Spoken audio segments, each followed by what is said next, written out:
নমস্কার বন্ধুরা, আজকে আমি দেখাবো আপনাদেরকে খিচুড়ি, মুগের ডালের খিচুড়ি। তো এখানে আছে 1.5 বাটি মুগের ডাল, আমি একটু ভালো করে ভেজে নিয়েছি।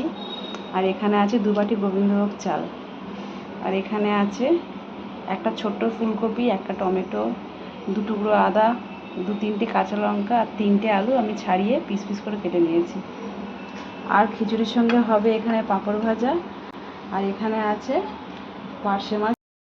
আমি চাল ডালটা ধুয়ে একেবারেই বসিয়ে দিয়েছি আলাদা করে। এবারে দিয়ে দেবো এখানে কড়ার মধ্যে তেলটা একেবারে একটু বেশি করেই দিচ্ছি। এরই মধ্যে পাঁপড় ভেজে নেব আর মাছটাও ভেজে নেব। তারপরে বাকি খিচুড়ির মশলাগুলো এর মধ্যে আমি তৈরি করে নেব।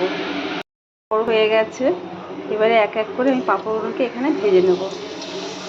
আজকে ওয়েদারটা খুব ভালো, বৃষ্টি হচ্ছে। তো এই যে ওয়েদারে খিচুড়ি খেতে কার না ভালো লাগে।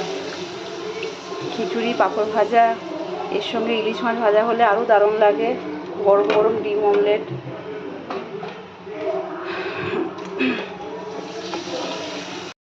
এখানে পাঁপড়গুলো ভাজা হয়ে গেছে। এবার এই তেলের মধ্যে দিয়ে দেবো আমি আলু। খিচুড়ির আলুগুলো ভালো করে লাল করে ভেজে নেব। ফুলকপিটা ভাজা হয়ে গেছে। তো ফুলকপিটা আমি খিচুড়ি হয়ে আসবে তখন দেব। আর আলুটাকে আমি এখনই খিচুড়ির মধ্যে দিয়ে দেবো, তাহলে সেদ্ধ হয়ে যাবে। তুলে নিয়েছি, এবারে আমি খিচুড়ির মশলাটা তৈরি করব। এখানে আমি দিয়ে দিচ্ছি গোটা গরম মশলা আর তেজপাতা। আর দিয়ে দেব ছোটো চামচের 1 চামচ জিরে। এই সবগুলো হয়ে যাবে ভালো করে একটু লাল ফোড়নটা।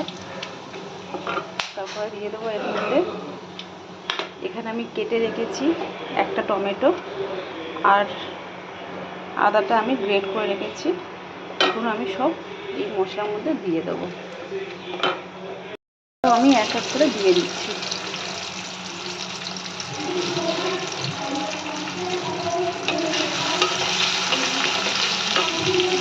দিয়ে দেবো পরিমাণ মতো নুন,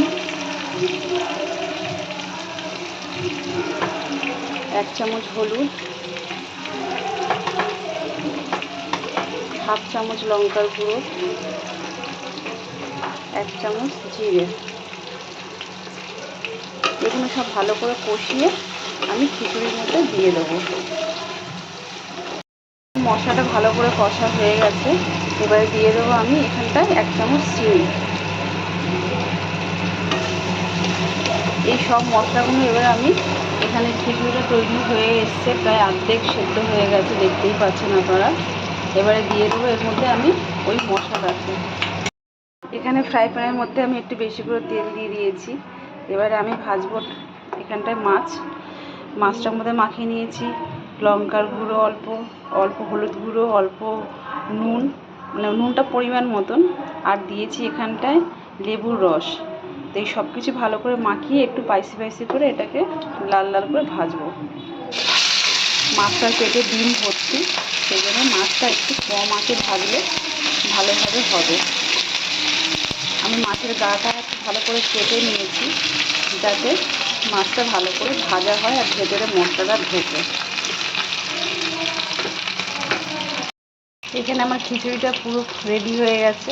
এবারে আমি দিয়ে দেবো ওপর থেকে 1 চামচ ঘি।